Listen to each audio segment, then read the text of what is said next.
habeen wanaagsan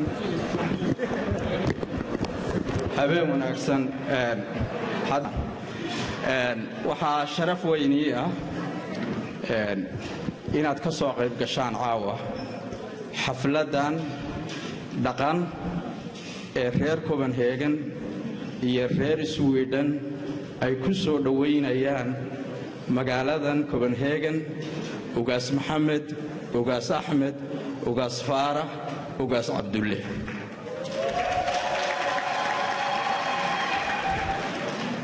dhaqanka Soomaalida meesha ugaas ama malaaq ama islaam ama garaad joogo bulshada uu yimi isaga metela cid walba isaga uu caawo ugaas sida uu inoo sharfay inuu halka inoogu fadhiyo baan waxaan rabnaa isna inaynu u sharafno dadkii raba inay sheekaystaan inay codkooda gaabiyaan waayo waxaynu halka u nimi ixtiraam aynu isaga ixtiraamayno oo aan soo dhaweynayno marka runtii aad baan idigu bogaadinayaa inaad timaadaan waxaan sidoo kale u mahadcelinayaa jaaliyadii gabdhaha iyo wiilasha lahaa ee ka soo shaqeeyay ee noo ogolaaday meeshan quruxda badan inaynu caawa isugu nimaadno waxay xaq u leeyihiin in lagu amaano shaqada waxay xaq u leeyihiin in sacab loo tumo lana bogaadiyo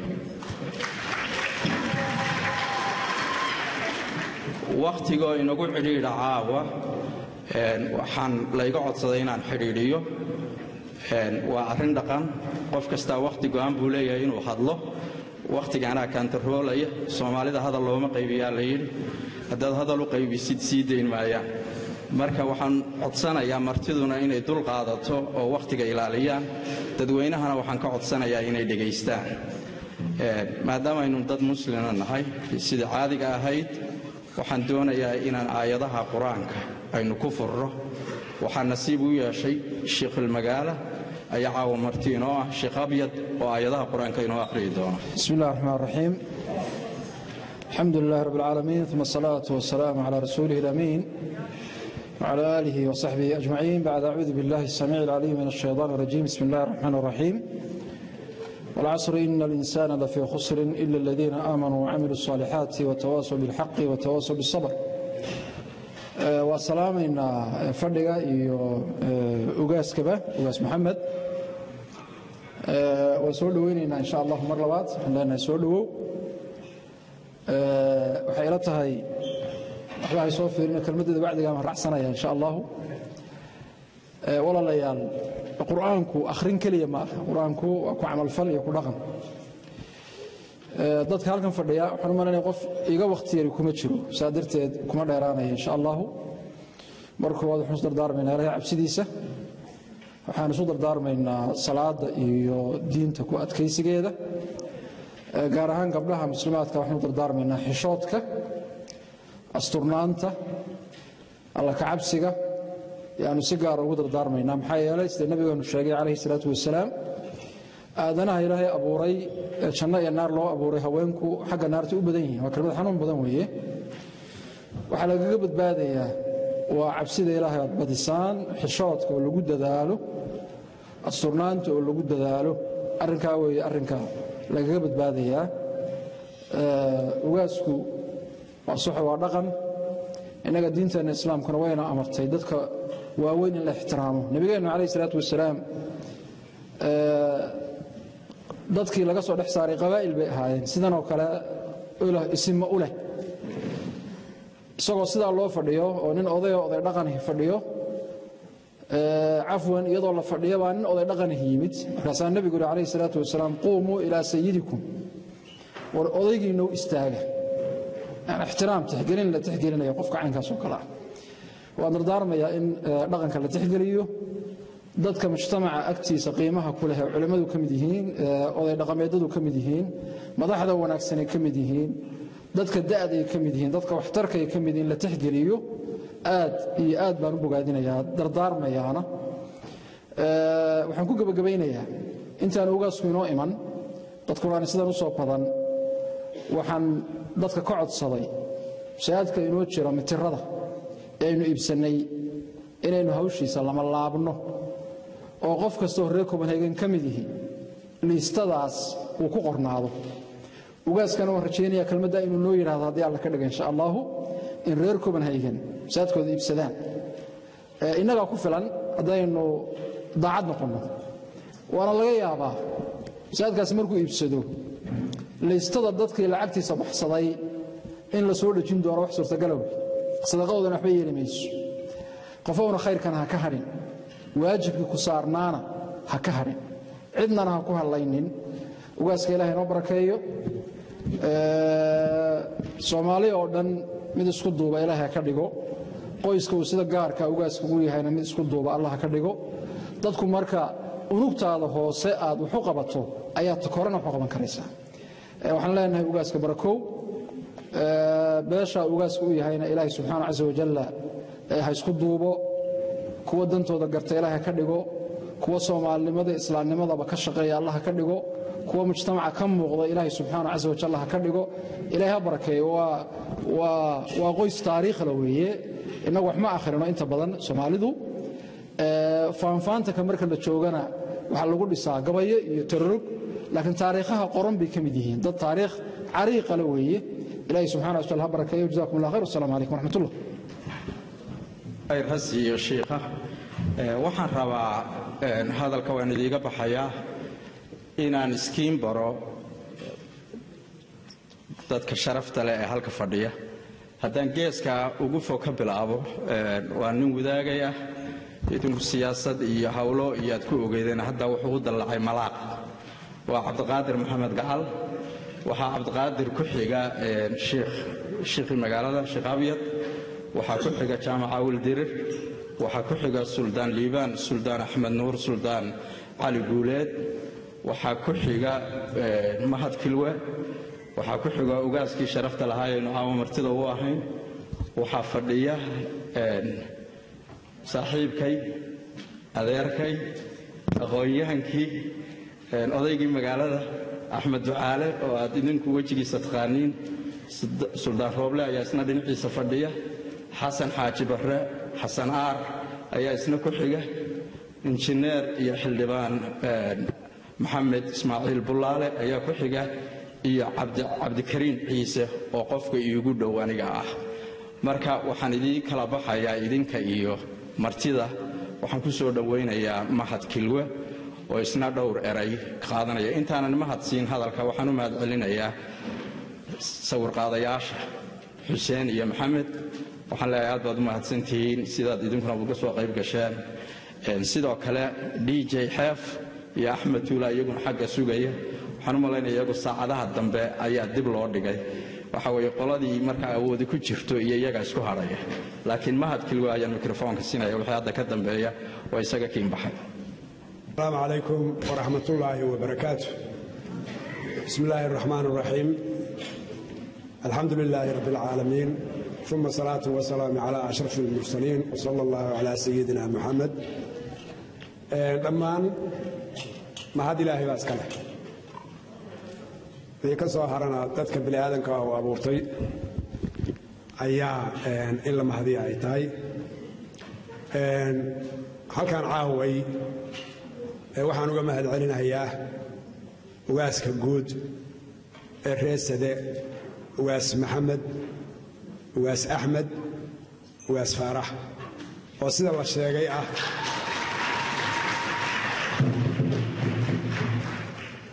la sheegay ugaas dhaqanka Soomaaliyeed nagu matalay caaway inta yada meeshaan joogtana caaway ugaaskoodii aan ku matalayno ugaas ku soo dhawow waddanka Denmark caasimadiisa Copenhagen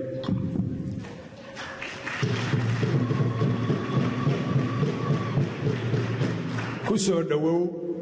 gacmo furan walaaltinimo Soomaalinimo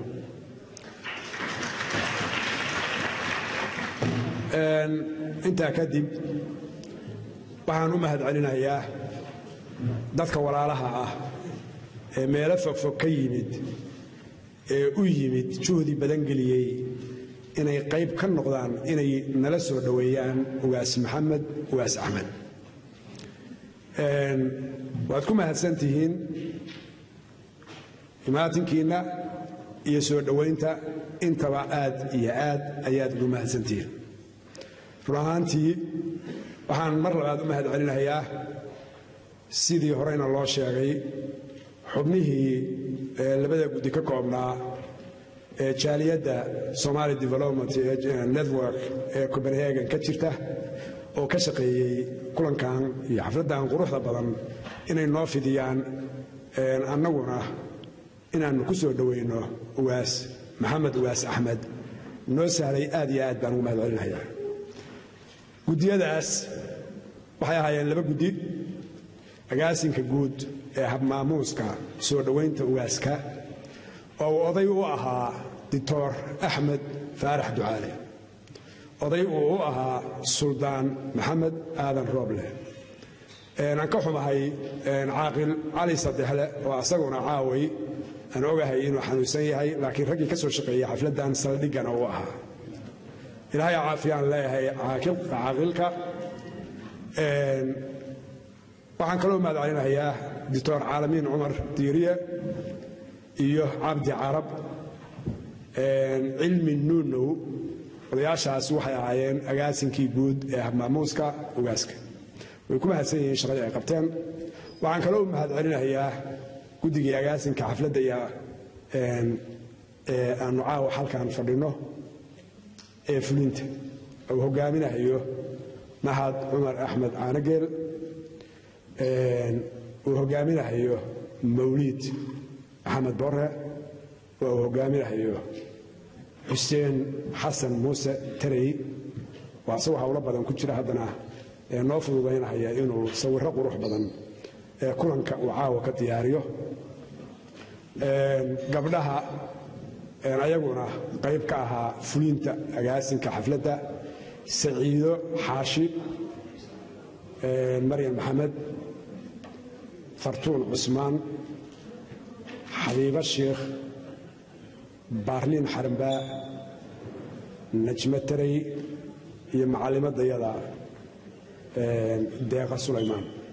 dhammaantiin waad ku mahadsantihiin sida sharafta badan ee qiimiga badan ee aad u soo agaasinteen, juhdi badanna aad u geliseen intaan oo Soomaali ah inaad isugu keentaan kulankan aadka loo sharfay, aadkana loo qiimeeyey. waxay mudan yihiin dadkaasu in la yidhaahdo waad mahadsantihiin in tiro badan.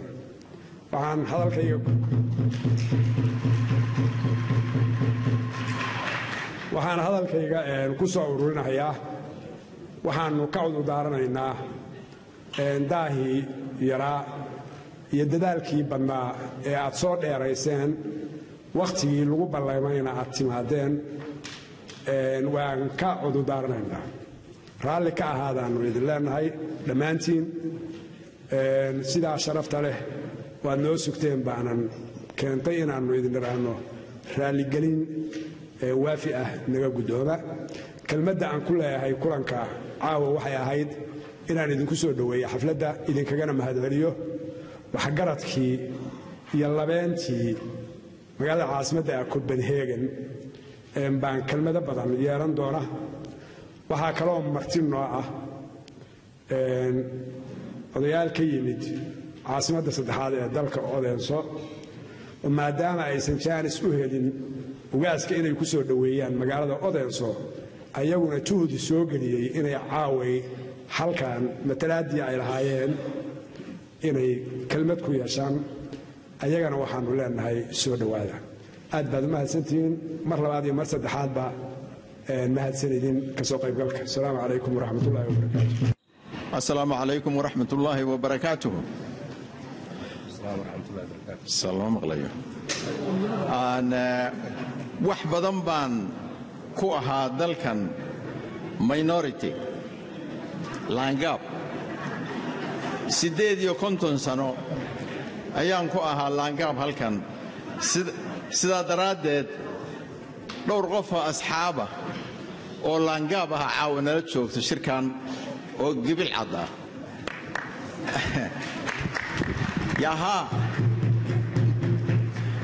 Jaha I snart 58 år været en minoritet i Danmark, så jeg glæder mig, at jeg har her sammen med os i aften nogle personer. Nu ved jeg ikke, hvor mange det er. Jeg ved, min gamle ven er 48 år. En ven af Somalia og somaliere, Per Kran, som jeg har kendt i 40 år, og som er medlem af vores forening, Children of Somalia. Der er nogle andre, jeg vil gerne vide, hvis de minoriteter rejser sig i øjeblikket, så jeg kan se, hvor mange der er.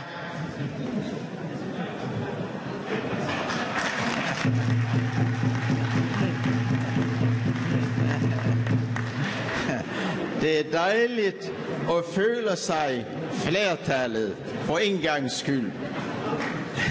Så kære Per Kran og vores ven derovre, hvis navn jeg ikke har desværre, velkommen til denne her aften, som er meget speciel, hvor vi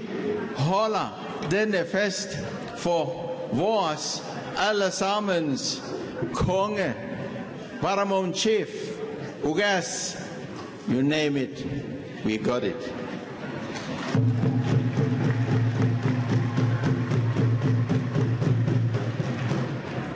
Det er vores Ugas Mohammed, Ugas Ahmed, Ugas Hashi, Ugas Farah, Afwan. Jeg bliver gammel.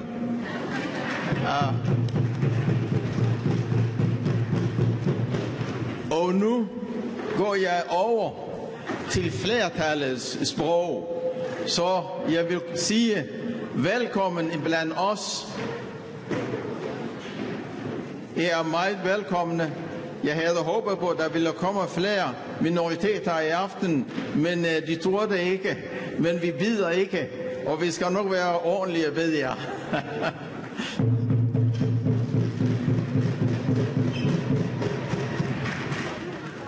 Assalamu alaikum wa rahmatullahi wa barakatuhu mar labaad. Ugaas Mohammed, Ugaas Ahmed, waa markii igu horeysay oon arko ugaas ku soo dhawow Denmark, caasimadeeda Copenhagen, iyo dadka ku dhaqan oo Soomaaliyeed. Ugaas, waxaan rabaa in aan ku tusno caawe sida aan ugu noolnahay qurbaha, gaar ahaan dalkan Denmark. meeshan waxaa fadhiya wakiilo bulshaweynta Soomaaliyeed oo dhan. habkaas ayaanan u dhaqannahay annagu haddaan nahay reer Denmark.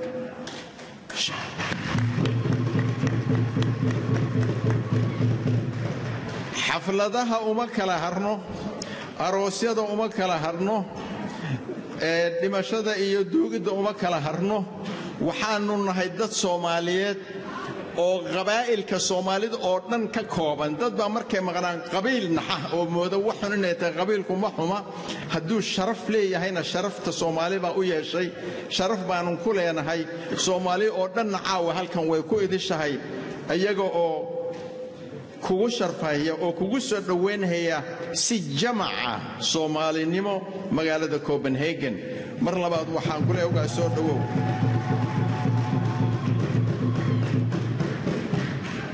waa hore odayaal naga aqli badan markii hore, laakiin hadda ana ka aqli badan kala bilo waxbaan baranay moogta.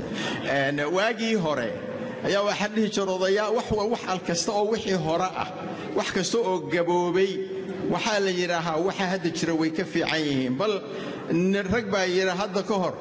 hadal han ma buuxsho, waqtigu ciriiri buu inagu yahay, xoogaa daah ahaa jiray. sidaa daraadeed inaan caawa khudbad tiro badan halka ka jeediyo, inkasta oon 6 page soo qortay, haddana waan liqay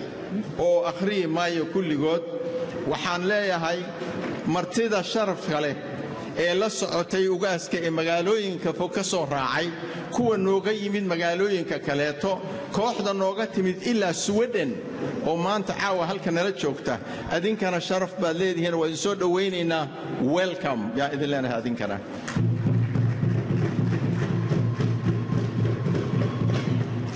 ugaaskana Ugaas Mohammed oo ah ugaas Soomaaliyeed, waxaan ka codsanayaa caaway aniga oo ku hadlaya magaca bulshada Soomaaliyeed ee ku dhaqan magaalada Copenhagen ama Denmark iyo nawaaxigeedaba, sidaas aanu halkan ugu dhannahay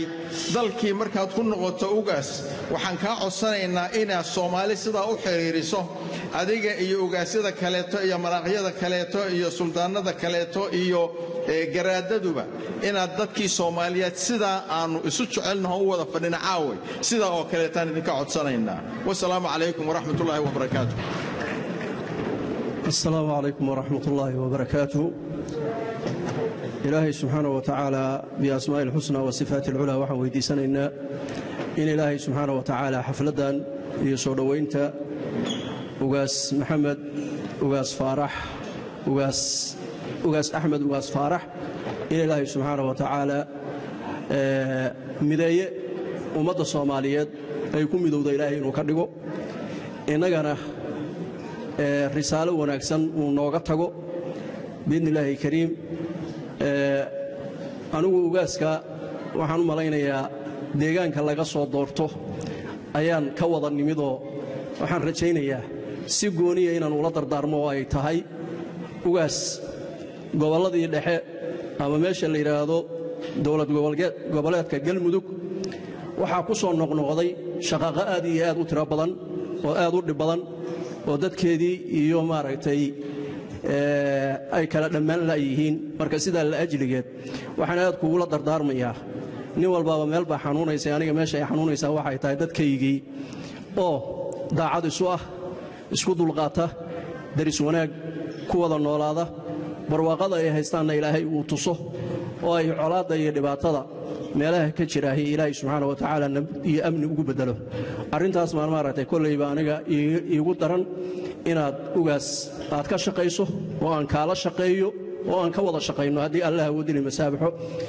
aad baan u wada salaamayaa dhammaan dadka ka soo qaybgalayaasha ah ee rag iyo dumarba leh dadkii soo qabaqaabiyey iyo dadkii maaragtay ka soo qaybgalay iyo inta lagu casumay iyo inta gobolada iyo magaalooyinka kaleba nooga timid aad iyo aad baan inii wada salaamayaa waxaa la yidhaha hadal badan haadma buuxsho sida uu iiga horreeyey mahmaahda ninka ducaalo oo saaxiibkay ah iskuna tilmaamay inuu 50 sano ku ahaa minority laakiin wuxuu noo istaajiyay 2 nin oo uu luqadoodii ku hadlay marka minority 2 nin ma noqonay annaga minority noqonay khayr baa inii rajaynaya assalaamu calaykum waraxmatullah السلام عليكم ورحمة الله تعالى وبركاته dhammaan bulshada reer Copenhagen anaa ku hadlaya magacayga iyo magaca beesha reer Sade waxaan ka mahadcelinaynaa sida sharafta leh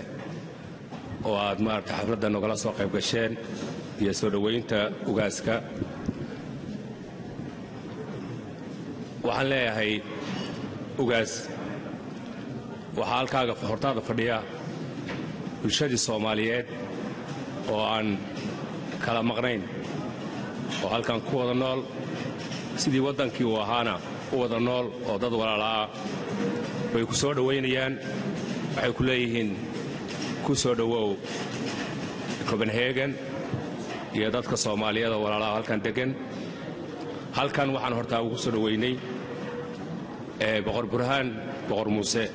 oo saasoo kalena soo booqday anagu si gaar ah waxaan ugu faraxsanahay maanta beesheenna beesha Sade inaad ku soo biirtay adoo dhaqankii ah oo ka yimi faracii dhaqanka waxaan rajaynaynaa wax badan baan ka rajaynaynaa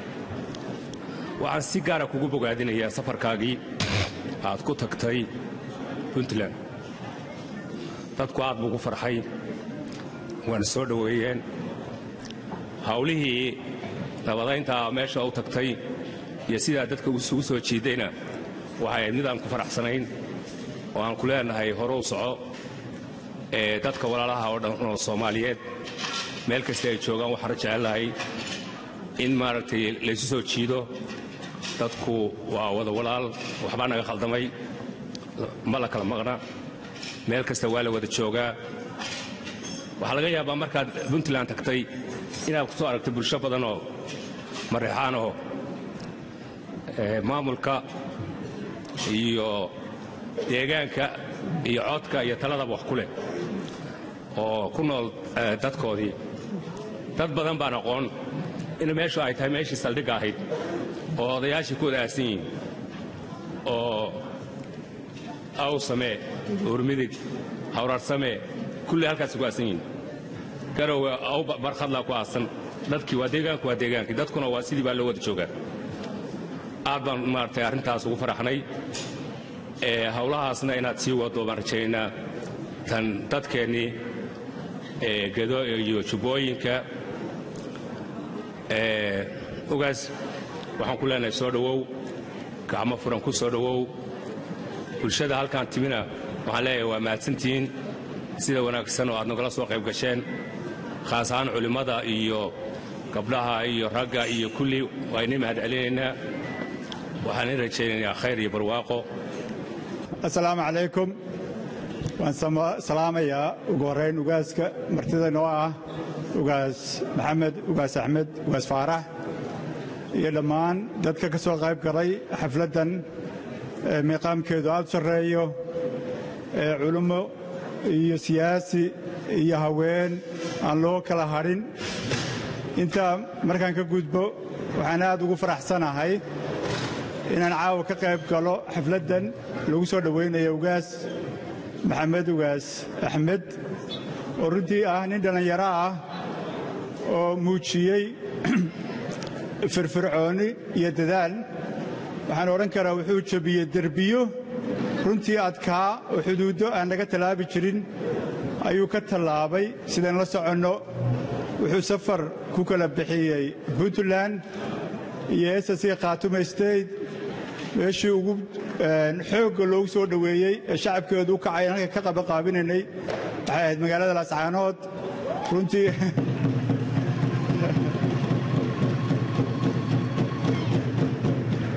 runtii isimadu qiimo gaara ayay u leeyihiin mujtamaca soomaaliyeed oo waxyaalaha dhaqan ahaanna weli nagu hadhay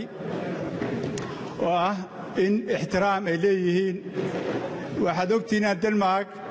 aynu ku noolnahay waddamada ugu horumarsan adduunkayna ku jiraan isla markaasna ay leeyihiin boqortooyo boqortooyadaa laba arrimood bay u haystaan kow inay marjac u noqoto oo haddii waad ogtihiin oo dawladd haddii la soo dhisayo waxaa lagu celiyaa oo soo ansixiya waa boqortooyada iyo inay matasho mujtamaca waxaan filayaa soomaali ahaan labadaas baynu ku haysannaa innaguna u haysannaa inay isimadu ay noqdaan marka ay arrin isku dhawaaqdo meesha loo noqdo isla markaana ay noqdaan dad ka shaqeeya nabadda iyo isu soo jiidjiidka waxaan filayaa hadda inuu bilaabay ugaas maxamed waxaan farayaa inuu ku sii fogaado oo runtii uu gobollada soomaaliya oo dhan uu tago safar ku kala bixiyo uuna ka shaqeeyo inuu mideeyo hadda waan maqlayey in naynaas ba loo bixiyey ugaas mideeye waxaan idiin sheegayaa laftiga khaatumo laftigeedu arrimaha haddee kolley waaqiga lala socdo isimadu qayb weyn ayay ka qaateen sidoo kalena aan u leenahay garaad la yidhahdo garaad mideeye marka mideeyaashu hay noo soo bateen waddankana wax lagu soo celiyo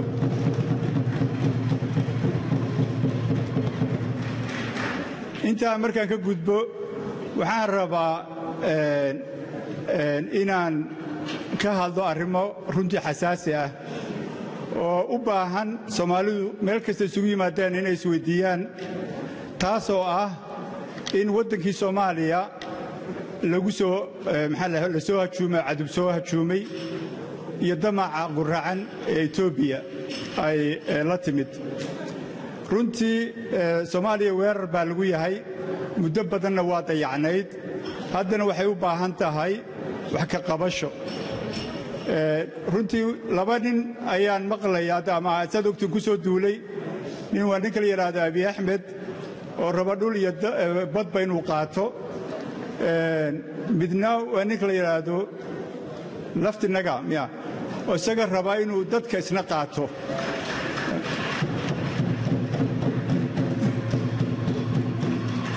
runtii arrintaas arrin la dhayalsan karo ma aha inaynu ka xafladaynana ma aha laba arrimood bay noo taagan tahay in dhulkan aynu ka samirno oo cadow qaato oo dhow kala cararno oo qurbahaas aynu joogno iyo inaynu u midowno inaynu dhulkeenna wax ka qabanno dadkeennii midayno runtii ninka la yidhaahdo abiy axmed ee hadda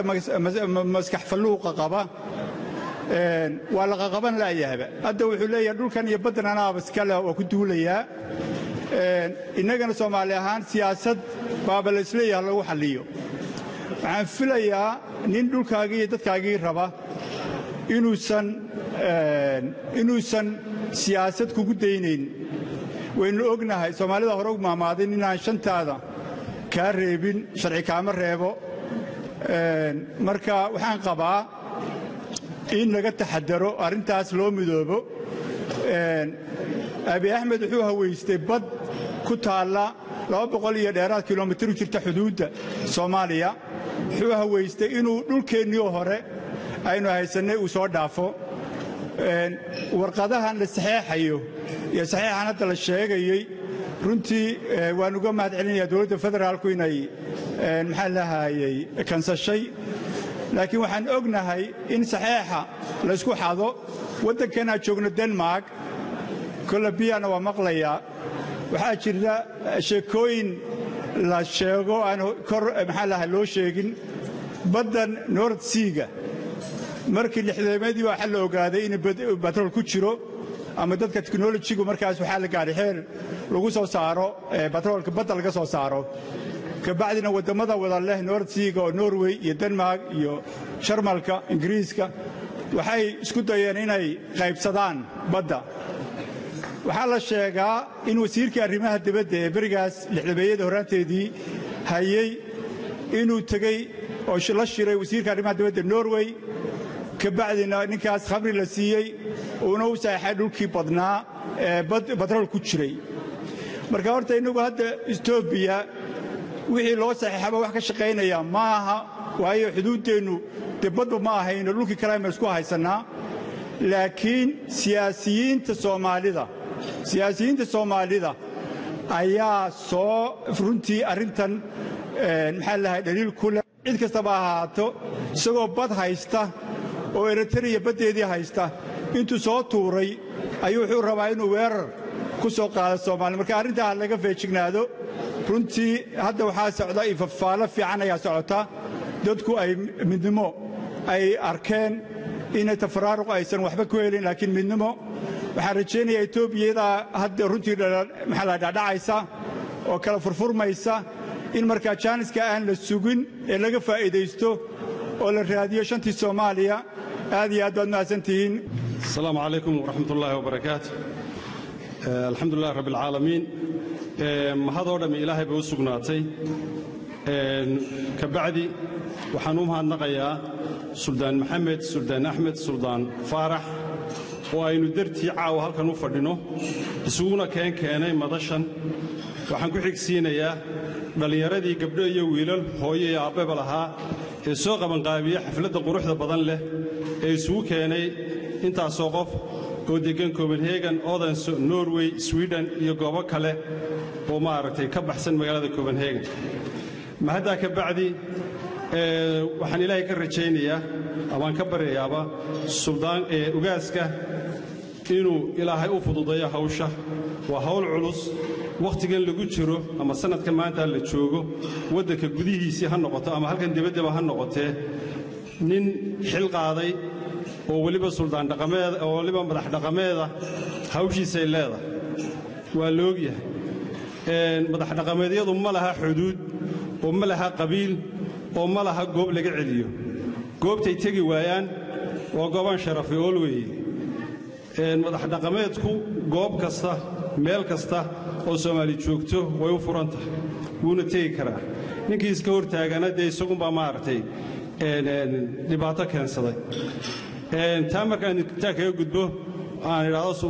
ugaaska ilaahay hawsha ha u fududeeyo ilaahay ha la garab qabto ilaahay talaba teedasan ha waafajiyo hana loo dulqaato waxa weeye waa geedka nin hadhsada nin qodaxdiisu muddo nin midho ka gurta intaba wuu yeelanayaa markuu ugaasku meel joogo intaba ninuu xidho ninuu wax siiyo ninuu eriyo ninuu soo dhoweeyo intaba uu yeelanayaa markaa ha loo dulqaato beesha uu sida gaarkaa suudaanka ugu yahay iyo soomaali oo dhan meeshaa ku aragtaanba ama ku maqashaan insha allah ta kale waxaan leeyahay caalamkan aynu joogno khariiradiisa ama waxqabadkiisa rag iyo dumar baa dejiyey innagu xaggaynu kaga jirnaa 30 sannaynu isla meeraysananaa in ka badan Copenhagen baynu nimi weli daar qoro inaga dhaxaysa ma hayno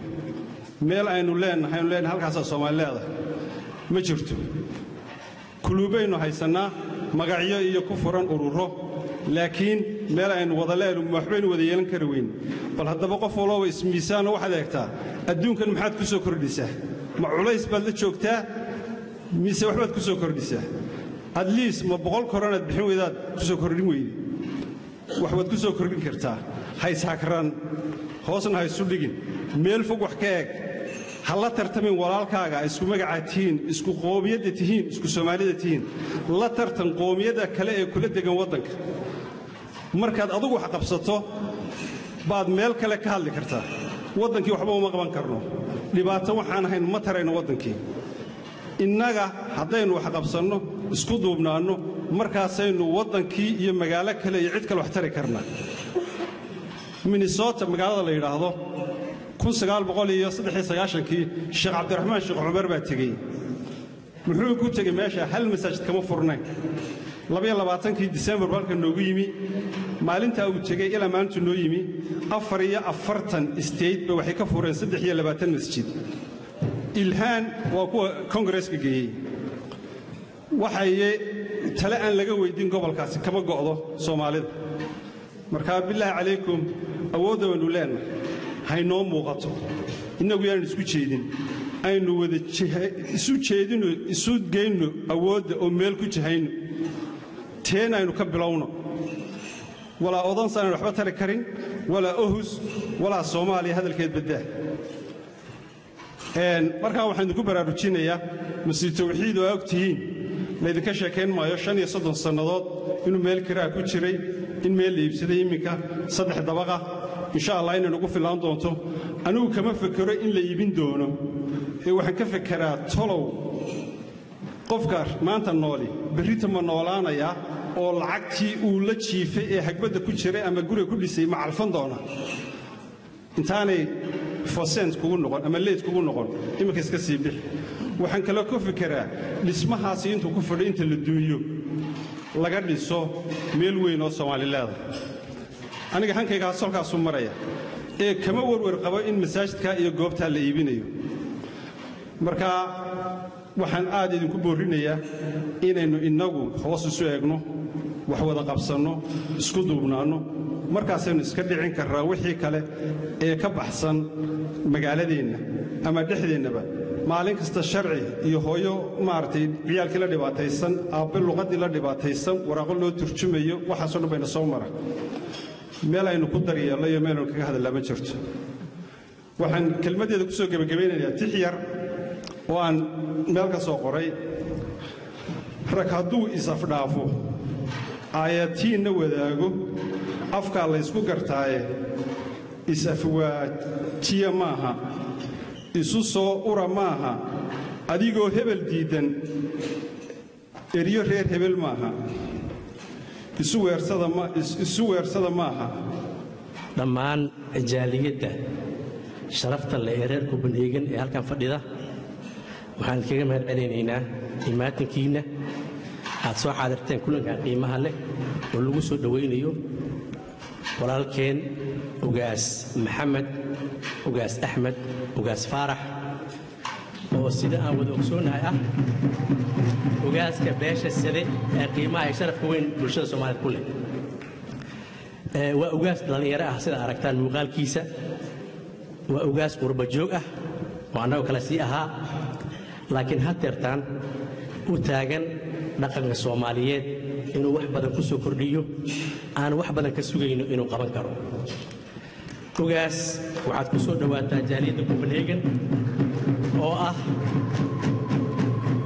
jaaliyad aad iyo aad u jecel Soomaalinimada wadaniyad badan ay ku jirto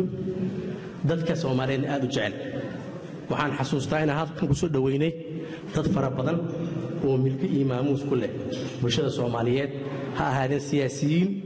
ha ahaadeen culamaa u diin ha ahaadeen salaadiin waxaan rabaa in aan yiraahdo ugaas dardaaran xoogan ayaan jeclaan lahayn inay jaaliyadda Copenhagen ku jeediso kaasoo ah waxaan ka warqabnaa in dhaqanka Soomaaliyeed uu galay fasaad badan dhaqankii saxda ahaa waa yar yahay waxaa jira dad fara badan oo beela Soomaaliyeed oo la yaqaan ka soo jeedo oo sheegto saldana aysan lahayn beel kastoo Soomaaliyeed waa la og yahay beela waxay leeyihiin garaado beela waxay leeyihiin salaadiin beela waxay leeyihiin malaaq beela waxay leeyihiin ugaas fasaadka dhaqanka waxyaabaha u horseeda bulshada Soomaaliyeed burburkeeda waa oo ilaa haddana weli daba socdo waxaan jeclaan lahaa ugaas inaad liidkaas qaadid la xiriirtid salaadiinta kale Soomaaliyeed kala xiriirtid sidii bulshada Soomaaliyeed isugu soo dumi lahaa loo mideen lahaa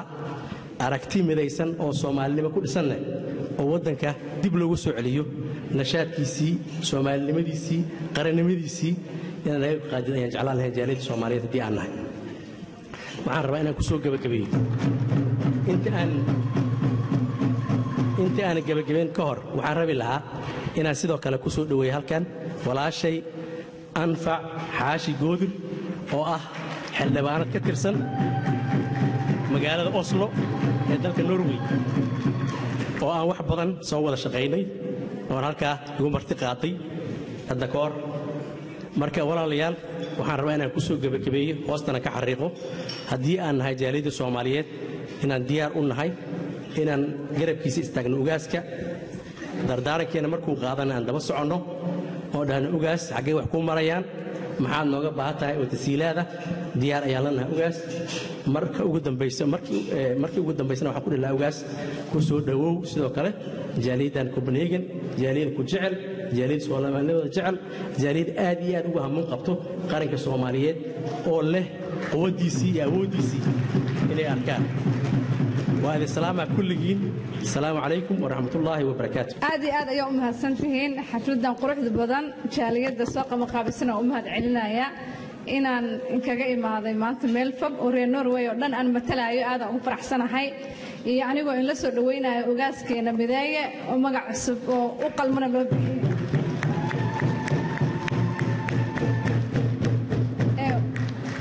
waxaan aad ugu faraxsanahay oo kala jaaliyad saan isugu xiran oo muujinaysa Soomaalinimadii aad ay muhiim u tahay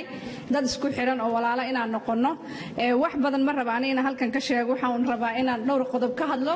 qodobada ugu horeysa ay tahay qarannimada qiimaha ay leedahay caawa halkaan ka joogta in Soomaalinimada la isku xiran yahay inay muhiim ay tahay iyo dalka aan joogno iyo dalalka kale haddaan reer qurbo joognaha ama Scandinaviana in aan ka faa'iideysano fursadaha aan haysano markay noqoto waxbarashada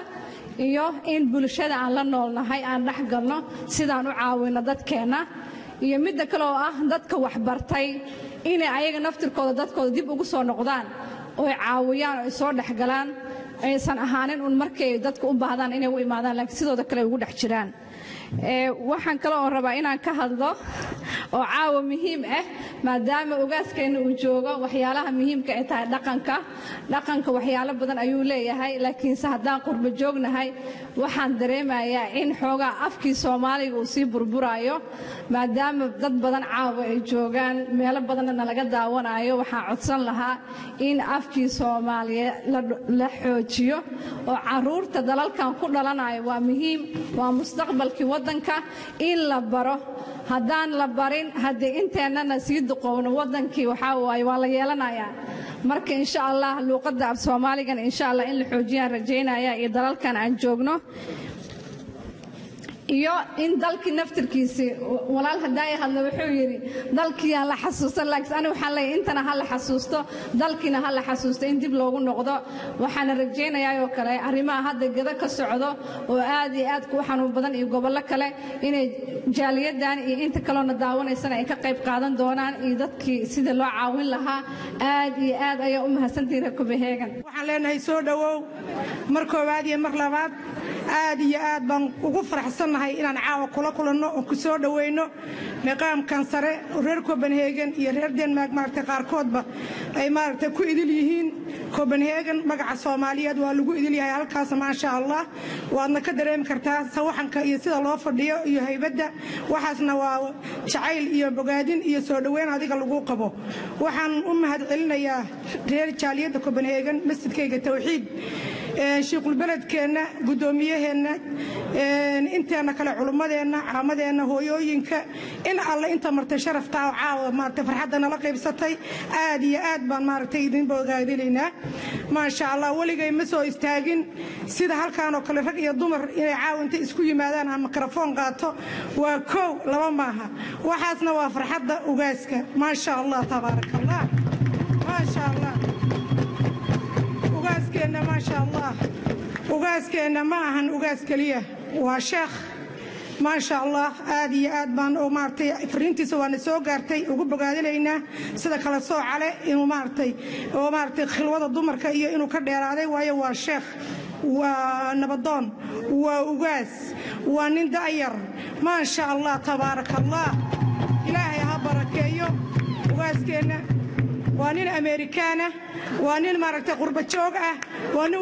وحبضان لا فهمية وانين مارتي وحلقة يقابل هدو حق كيمان لها وحبضان عاوة إنو مارتي رقيا دمر كلا يسكو داري محيطها إيا نقم بئس لكن هو لا فهمية يا آدي آدبان مارتي دين بقادينينا واد مهد سنتين ولا لها قرب كين التاغن ريكو بنهيغن بس التوحيد إله خير بدن هاي سيو إذا مسو كوب كروات فهم كرتان ميدك بدح دوا وريكو بنهيغن والصومالي جودهان آدي آدبان دين بقادينينا السلام عليكم ورحمة الله وبركاته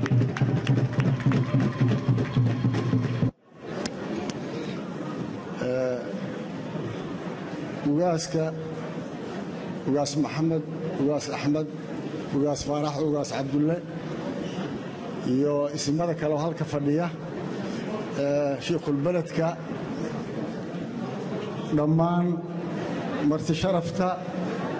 Denmark ka kala socota iyo Copenhagen waxaa leeyahay Sweden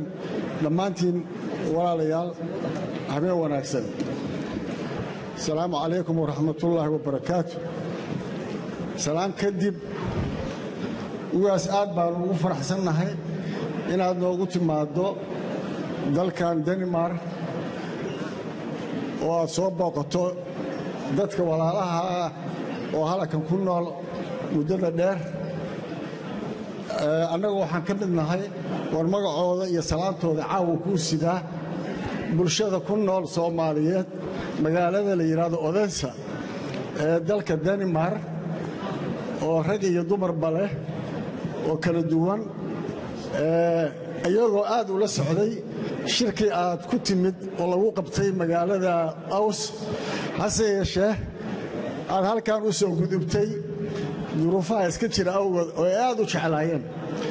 inaad ayagana maadaama ay wadadii ku yaaleen oo u dhaxeeyaan Copenhagen iyo Aws magaalada saddexaad ee dalkan Denmark ah inaad soo marto waxaan kaga cuurdaanaynaa duruufaha waqtiga iyo hawlaha jira awgood inaynu ku suurto gelin waxaan rajaynaynaa insha Allah mustaqbalka inay noqoto meelaha aad soo booqan doonto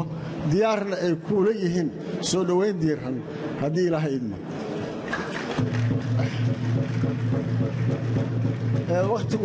waqtigu waa kooban yahay muddo dheerna waa la yimid ugaas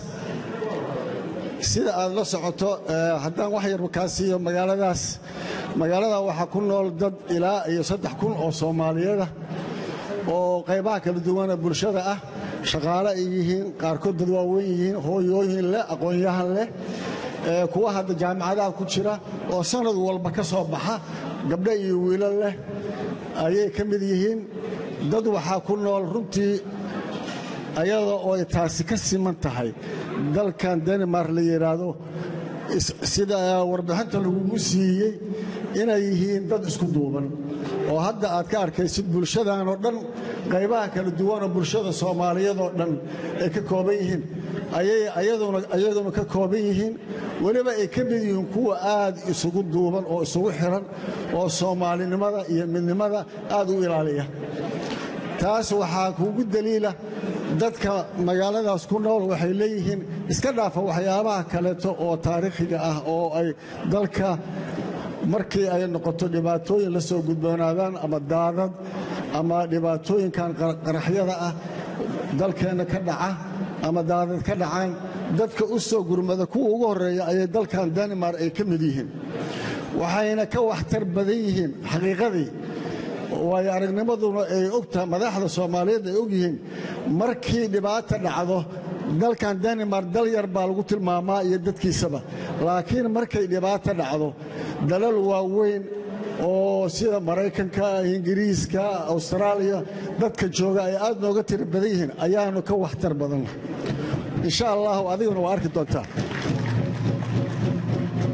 sidaa daraaddeed waa ku soo dhawaynaynaa hawshaadanana sida loo tilmaamay markii safarkii dheeraa aan la soconnay aad ku tagtay Puntland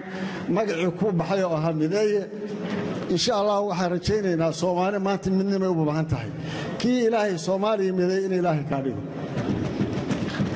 waa ka soo daalnay Soomaaliya waa ka soo daashay gobol Soomaaliya waa ka soo daashay dagaal Soomaaliya waa ka soo daashay dib u dhac Soomaaliya maanta waxay u baahan tahay midnimo waa ogtahay xaaladda meesha marayso waxba ma si faahfaahinayno midnimadaasna waxa lagu keeni karaa waxa way midnimo waxa ayna qanciya oo aynu u wada baahannahay dhammaanteen waxa weeye in aynu dawladnimo u baahannahay dawladnimo ina deeqdo qabiil ina ma deeqo waa soo koobnay arrintaas intaas baan jeclahay inaan ku soo koobo assalaamu calaykum waraxmatullaahi wabarakaatu aad buu mahadsan yahay maxamed faarax awalan waxaan salaamayaa ogaaska iyo marti sharafta la socotay waxaan leeyahay ogaas ku soo dhawaa Copenhagen waxaan kaloo salaamayaa dadweynaha kale ee marti sharafta kale ee xafladda ka soo qayb gashay reer Copenhagen ogaas dadka halkaan fadhiya reer Copenhagen dad wanaagsan Soomaalinimadooda fiican tahay khayr badan isu gurmada iskaashada walaalo ah isjecel ma sha Allah waxaan rabaa intaan ogaaska ku wareejin wax yarnaan taabto safarkii ogaasku ku tagay Puntland maadaama aan dadkaas reer Puntland anigu aan ku matalayo ogaaska wuxuu Puntland tagay safar xilli adag oo xaaladda Puntland walwal badan ku jirto oo ay khatar badan ka jirtay iyo walbahaar aanu ku jirnay ilaahay khayr ha ka siiyo wuxuu garwaaqsaday inuu talo wixii ay ku biiriyo waxay muujinaysaa ogaasku inuusan ahayn degaan gaara iyo degmo gaara ee uu yahay ogaas Soomaaliyeed halkaasuu tagay waxgaradka iyo macallimiinta iyo siyaasiyiinta kullu la kulmay wuxuu talahay uu ku biiriyay maanta Puntland hawsheeda waa dhamaatay doorashadii waa dhacday amni bay ku dhacday sidii la rabay bay ku dhacday jazaakumullahu khayra ogaas miiska xasanaadka Allah ku saaro haddaanu reer Puntland waxaanu ku leenahay waad mahadsan tahay jazaakumullahu khayra marar badan waa mahadsan tahay ninba kiisa kaan ugu bedelay beerka ka ogsooni intaa ka badan waxaan leeyahay waxaan rabaa marka kana hadal badan martii waday waqtiguna waa gaaban yahay inaan ku soo dhaweeyo mikrofoonka ogaas Maxamed ogaas Axmed ogaas Faarax ogaas Cabdulle ila soo dhaweeya ku soo dhaweeya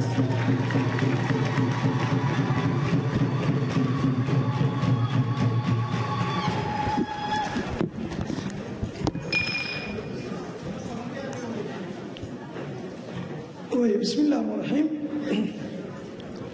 الحمد لله رب العالمين وصلى الله على سيدنا محمد وعلى آله وصحبه وسلم أولا الله سبحانه وتعالى بمهد سكاله runtii waxaan u mahadcelinayaa jaaliyadda Soomaaliyeed ee quruxda badan oo sharafta leh ee dalka Denmark gaar ahaan magaalada Copenhagen aad iyo aad baad u mahadsantihiin Ilaahay subxaanahu wa tacaala hayda barakeeyo soo dhaweynta qiimaha iyo bogaadinta mudan anigoo og maanta inay tahay maalin shaqo bulshadana ay danahooda iyo duruufahooda kala duwan ay uga soo tageen soo dhowayntayda runtii waxaad iga mudan tihiin duco iyo mahadcelin aad iyo aad baad u mahadsantihiin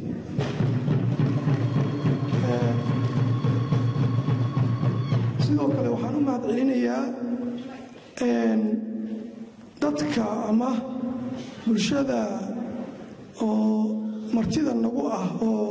Deenishka ah oo runtii luuqadooda aan garan karin laakiin naga mudan ayagana inaan u mahadcelinno ka soo qaybgalka xafladda ay nagala soo qaybgaleen iyo dhiirigelinta waa mahadsan yihiin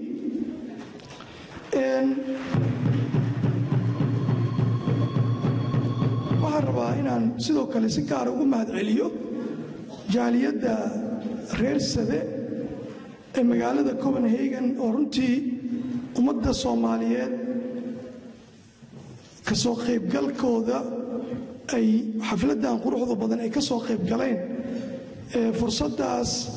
quruxda badan ay siiyeen ummadda Soomaaliyeed sidoo kalena anigana fursad aan ku imaado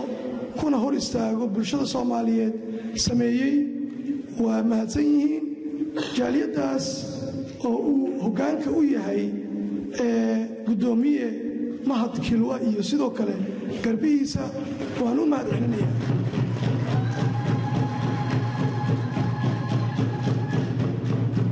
runtii waxaan kaloo si gaar ugu mahadcelinayaa jaaliyadda guud ahaan reer Denmark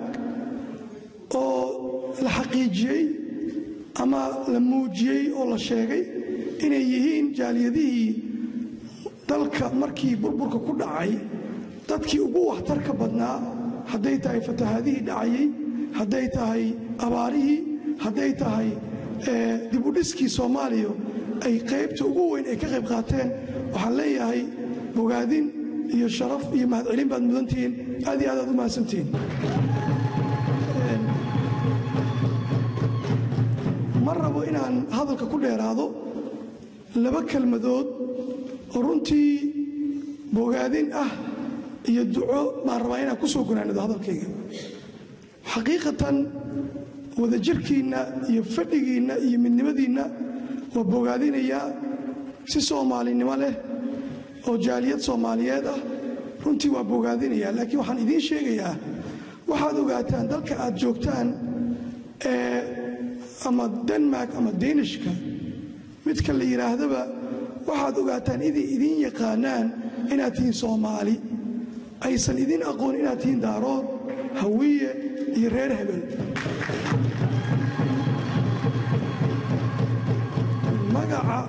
magaca maanta aad ugu diiwaan gashan tihiin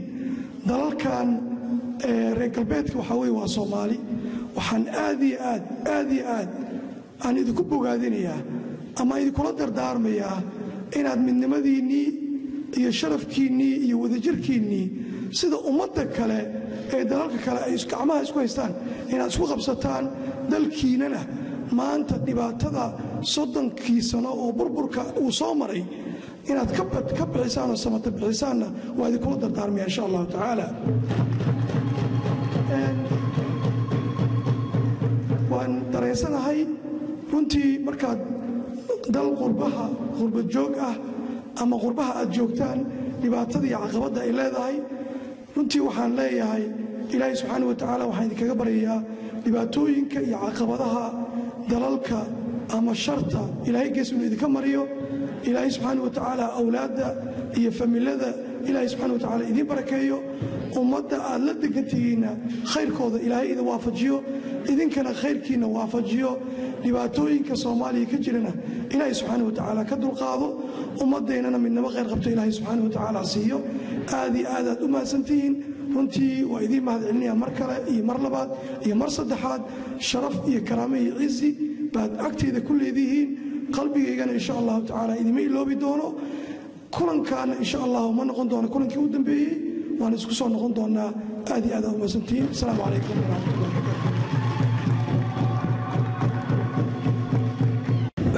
بسم الله الرحمن الرحيم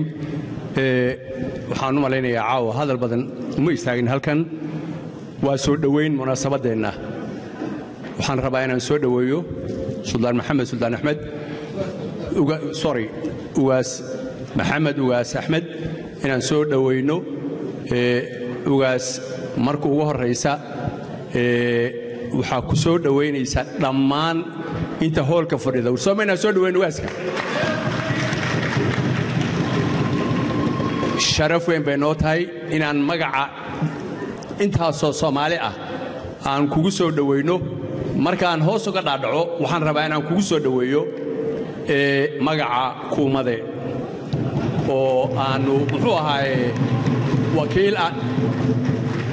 wakiil uga ahay inaan kugu soo dhaweeyo magacooda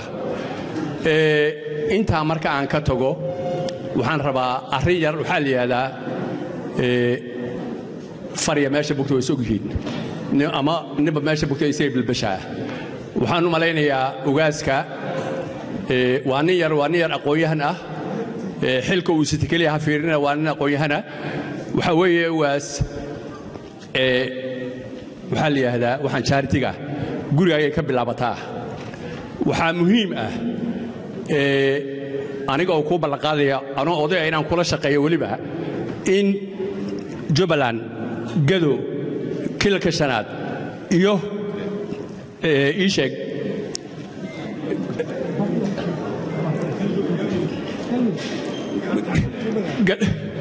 galmudug iyo muxuu ahaay Soomaali inteeda kale inaad isku soo xirto sida ay u kala yihiin aad u kala hormariso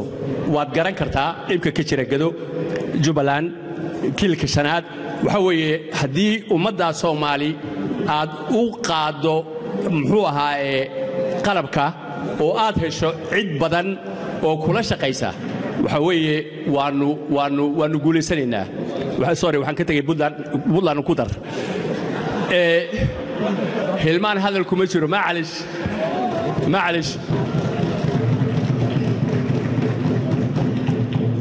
waxa weeye marka hawsha siday Soomaalidu waxay dhigirtay oo wada dhacmeed say u kala sareeyaan yaa loo kala qaadaa waxa weeye waad garanaysaa meesha aad ka bilaabayso ugaas kuma tilmaamayo kuma sheegayo gacanna waxaanu diyaar u nahay haddaan nahay odayaasha kuumada inaan gacan kugu siino arrinta iyada ah hawsha iyada waxaan leeyahay Allah kula garab galo annaga diyaar baan u nahay waliba waxaan jeclaan lahaa hadii Ilaahay yiraahdo inaanu muxuu ahaa markay naga dhamaato hawshan aan si gaar uga wada hadal biidlaahi kariim wayna dhacaysaa inta waxaan dheer hal kelmadaan rabaa inaan ka daba tuuro waxa la yiraahdaa walaala isnacay wayna xoog yareeyaa wayna xabaalo badiyaan Soomaaliyeey midnimo waa inaad midowdaan ummaddu midnimo wax ku noqon kartaa waan daalay already hadda waxa waaye 30 sano ziyaadan ku sii soconaa reer hebel nonsense wax la wuxuu yahay ma jiraan wali wax reernimo wax ku noqday maad aragtay waa maya midnimo wax lagu noqdaa marka waxaan leeyahay culimadeena waa tii noo sheegtay jaamac waa kii noo sheegay midnimadeena ha ka bilaawata halkan oo masaajidkeena aan wada yeelano dhammaanteen inagoo meesha fadhina qof walba halka fadhiya waxba kuma aha hal sijaayad laba sijaayad saddex sijaayad yani wax weyn ma aha midnimada aabaheed waxa laga unkaa waa halkan inteena aan midowno inta kalena aan u gudbino midnimada war soo saas maaha ugaas mar labaad baan ku salaamayaa ku soo dhawow insha Allah mar labaad ku soo dhawow Copenhagen aad iyo aad baan ku salaamayaa assalamu alaykum wa rahmatullahi wa barakatuh